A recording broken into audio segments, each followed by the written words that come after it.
اوکاڑا سے بھائی عبدالحفیظ صاحب نے سوال لکھا ہے اور لکھتے ہیں، محترم مفتی صاحب، میں ایک دکاندار ہوں، میرے پاس ایک دوست آتا ہے جو کسی بیمہ کمپنی میں کام کرتا ہے۔ وہ مجھے بیمہ کی پالیسی دلوانے پر اصرار کرتا ہے اور اس کے بڑے فائدے گنواتا ہے اور بڑے واقعات سناتا ہے کہ فلاں جگہ یہ فائدہ ہوا، فلاں جگہ یہ فائدہ ہوا، فلاں غریب اس طرح امیر ہو گیا، فلاں کے پیچھے اس کے بچے اس طرح مالدار ہو گئے۔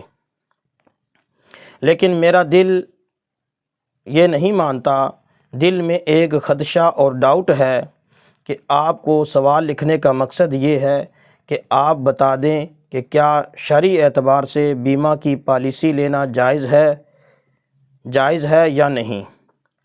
اگر ہم بیمہ کی پالیسی لیں تو اس سے گناہ گار تو نہیں ہوں گے؟ واضح رہے کہ آپ کے جواب کے موافق میں عمل کروں گا، کیونکہ مجھے آپ پر اعتماد ہے، اور گزارش ہے کہ جواب جلد دیجیے گا۔ عبدالحفیظ۔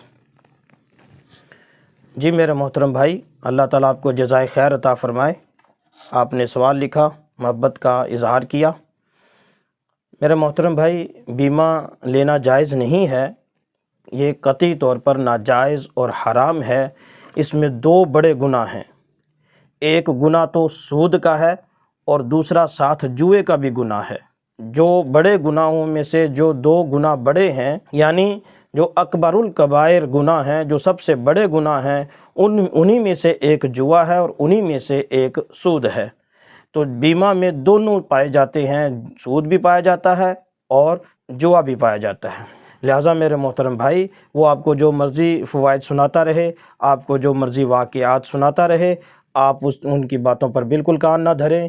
آپ ایسا بالکل یہ عمل نہ کریں، یہ قطعی ناجائز عمل ہے، حرام عمل ہے۔ اگر ہمیں کچھ تھوڑا بہت فائدہ ہو بھی جائے تو اس کے بدلے میں جو ہمیں گناہ ہوگا وہ اس سے کہیں بڑھ کر ہوگا۔